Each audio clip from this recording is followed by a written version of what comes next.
할렐루야, J 빌리지입니다. 민수기 11장 4절에서 6절입니다. 그들 중에 섞여 사는 다른 인종들이 탐욕을 품음에 이스라엘 자손도 다시 울며 이르되 누가 우리에게 고기를 주어 먹게 하랴. 우리가 애굽에 있을 때에는 값없이 생선과 오이와 참외와 부추와 파와 마늘들을 먹은 것이 생각나거늘 이제는 우리의 기력이 다하여 이 만나 외에는 보이는 것이 아무것도 없도다 하니. 아멘. 베드로전서 2장 19절에서 20절도 있습니다. 부당하게 고난을 받아도 하나님을 생각함으로 슬픔을 참으면 이는 아름다우나 죄가 있어 매를 맞고 참으면 무슨 칭찬이 있으리요. 그러나 선을 행함으로 고난을 받고 참으면 이는 하나님 앞에 아름다우니라. 아멘. 과거에 본 영화 중 아주 인상적인 쇼생크 탈출이라는 영화가 있었습니다. 팀 로빈스와 모건 프리맨이 나오는데 영화에선 저지르지도 않은 살인죄로 억울한 옥살이를 하던 앤디가 하수구를 통해 탈출 후 쏟아지는 폭우 속에서 두 손을 번쩍 들고 자유를 온몸으로 생생하게 느끼며 기뻐하던 장면이 정말 대단했습니다. 꿈꾸는 자 요셉을 비롯해 지금까지 억울한 옥살이를 하는 사람들이 꽤 있을 것으로 여겨집니다. 주님께서는 의인과 죄인에 대해 말씀하시면서 장차 주실 상급과 징계에 대해서도 늘 상기시키며 반복해 말씀하십니다. 요즘 온 세계는 코로나 바이러스에 집중되어 있고 그것에서 자유로울 사람은 없습니다. 언제 어디에서 감염이 될는지 모르겠고 멀쩡했는데 갑자기 확진자가 되기도 하고 어느 날 사랑하는 가족들을 남기고 숨을 거두는데 그나마 이 바이러스로 사망하는 경우 장례식을 통한 이별 인사도 생략해야 하는 그야말로 인생 무대에서 억지로 끌려나가는 쓸쓸한 퇴장을 강요받습니다.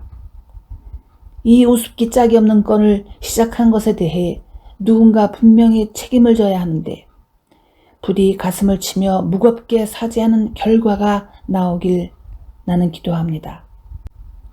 출애굽기를 보면 400년간 이집트에서 고통받던 이스라엘 백성들이 느닷없는 구원자가 나타나 그 고통의 땅을 떠나게 되었습니다. 물론 바로나 이집트인들이 호락호락 보내주진 않았고 그렇기 때문에 이집트는 하나님의 호된 채찍질을 10가지나 받다가 마침내 두 손 두 발 다 들며 항복을 하고 말았습니다. 10가지 재앙은 이집트를 초토화시켰는데 이런 모든 과정을 히브리 사람들은 자신들의 눈으로 다 목격했습니다. 그것들을 통해 그들은 여호와 하나님의 전능하심과 자기들이 섬기던 이집트인들이 숭배하는 이집트의 귀신들이 하나님의 손길 앞에서 어떻게 처참하게 찌그러지는지도 알게 되었습니다. 정말 멋진 순간들이었습니다. 그 와중에도 하나님께서는 이스라엘 사람들을 건들지 않으시고 보호하시며 마침내 이집트를 떠나 새로운 세계로 떠날 준비를 시키셨지요. 장자들의 죽음으로 이집트 전역에서 대성통곡이 울려 퍼질 때 이스라엘 사람들은 꼭 필요한 짐들을 싸들고 모세를 따라 나섰습니다. 노예 생활을 청산하고 바로의 코를 납작하게 만든 것에 대한 흥분도 잠깐, 홍해 앞에선 울며 불며 모세한테 대들다가 그것이 쫙 갈라지는 것을 보고 건너편 땅으로 무사히 넘어가게 되었습니다. 그런데 건너편 땅에 도착했다고 해서 모든 일정이 맞춰진 것은 아니었지요. 그때부터 이 수백만의 무리는 나름 어려운 상태에 처하곤 했습니다. 먼저 홍해를 기적적으로 건넌 후 얼마나 기쁘고 신났는지 모세와 미리암이 백성들과 함께 신나게 노래를 부르며 하나님을 찬양했습니다.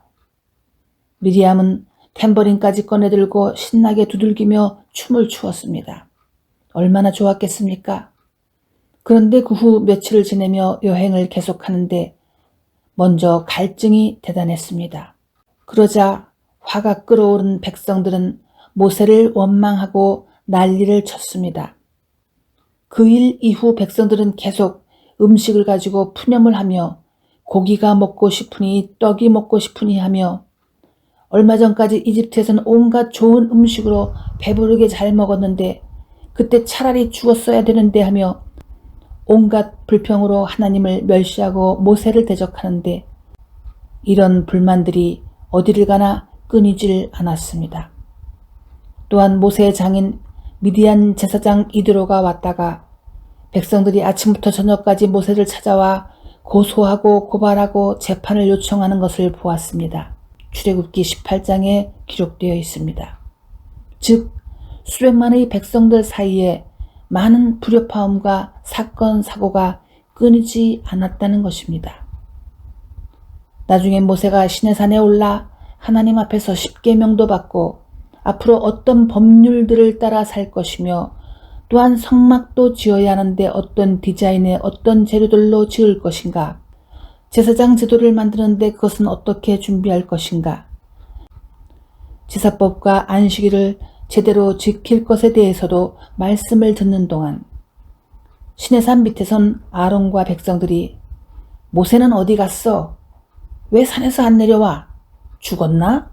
하며 금송아지를 만들고 예배하고 춤을 추며 온갖 추접스러운 짓들을 했다가 하나님께 엄청나게 혼이 나기도 했습니다. 그 후에도 모세는 산 넘어 산, 강 건너 강 같은 어려움을 겪으며 백성들을 이끄는데 결국 가나안 땅을 목전에 두고 일이 터졌습니다. 여러분도 알다시피 12명의 스파이를 40일 동안 탐정팀으로 보냈는데 그들이 돌아와선 그 중에 10명이 이젠 우린 죽었네 죽네 사네 하며 온갖 불평을 코로나 바이러스처럼 뿌려댔습니다. 그러자 온 이스라엘 백성들이 단체로 좀비처럼 일어나 행동을 하니 급기야 40년 광야 방황이라는 판결을 받은 것입니다. 너희는 도저히 안 되겠다. 40년 강제 방황. 그 후 이스라엘 백성들은 후회를 했으나 판결은 돌이킬 수 없는 게 되었고 역시 재벌 개 못 준다고 40년 동안 계속 문제를 만들고 불평 불만하다가 20세 이상 되었던 세대들은 광야에서 죽음을 맞이했습니다. 어떤 이는 그나마 조용히 살다가 죽었고 어떤 이들은 모세가 가진 지도자 권세를 대항해 계속 대들고 교만을 떨다가 가족 단위로 죽기도 하고 그것이 또 불쌍하다고 울고 불고 대들다가 하나님이 지시니 연병으로 14,700명이 즉시 죽기도 했습니다. 민수기 16장 49절에서 50절입니다. 고라의 일로 죽은 자 외에 연병에 죽은 자가 14,700명이었더라. 연병이 그침에 아론이 회막 문 모세에게로 돌아오니라. 아멘. 이 연병은 그때만 발생한 게 아니라 그 후에도 시딤이라는 곳에서 이스라엘 남자들이 모압 여자들과 음행을 하며 하나님을 거역할 때 하나님께서는 죄 지은 자들을 또다시 연병으로 치셨는데 그때는 24,000명이 죽었다고 했습니다. 민수기 25장 9절에 있습니다. 많이도 죽었지요. 그리고 외부로부터 오는 많은 도전들도 있었는데 그것들도 매번 극복하고 이겨내야 하는 일들로 모세나 백성들이나 바람잘 날이 없었습니다. 여기에서 한번 생각해 보겠습니다. 출애굽 당시 이스라엘은 인간의 역사에서 볼 수 있는 최고의 기적들을 체험했고 그 후 성막과 법궤와 제사장 제도도 갖게 되었으며 십계명의 법률들도 있었는데 왜 이렇게 바람잘 날이 없었을까요? 외부적으로 보면 아주 종교적인 무리들인데 무엇이 부족했던 것일까요?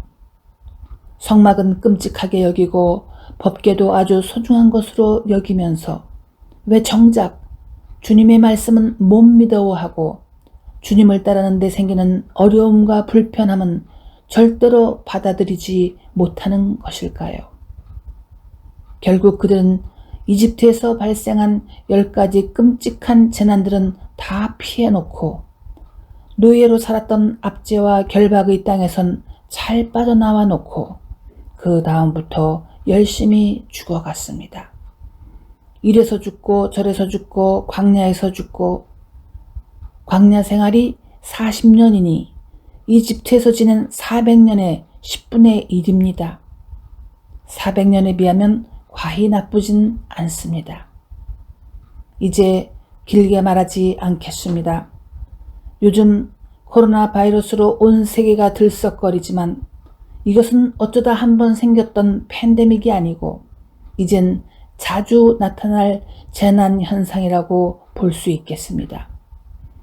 오늘도 우리는 손을 자주 씻고 여러모로 위생에 조심하려 합니다. 여전히 마스크를 쓰지 않아 주변 사람들을 심란하게 하는 이상한 사람들도 여기저기 있지요. 그런 몰상식한 사람은 꼭 있습니다.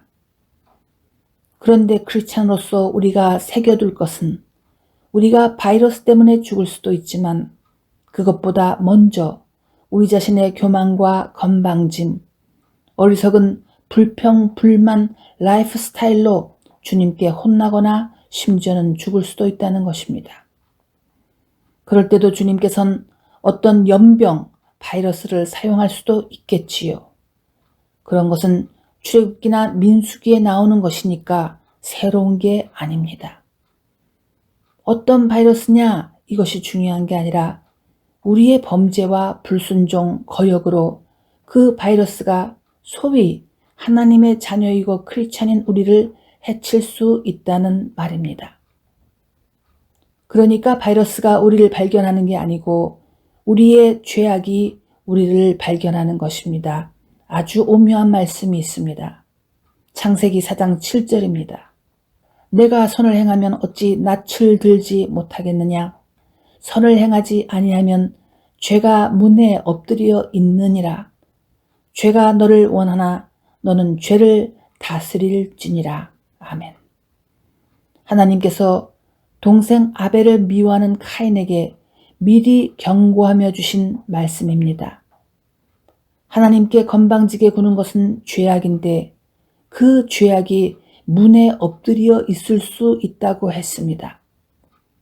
참 이상한 것은 이 말씀을 듣고도 카인이 동생을 죽였습니다. 그러므로 우리의 죄악된 태도가 재앙들을 또는 바이러스를 초청하는 것이지요. 얼마 전 엄청난 메뚜기 떼가 동아프리카와 사우디아라비아, 이란, 인디아, 파키스탄을 지나 중국까지 위협하고 있습니다. 그렇습니다.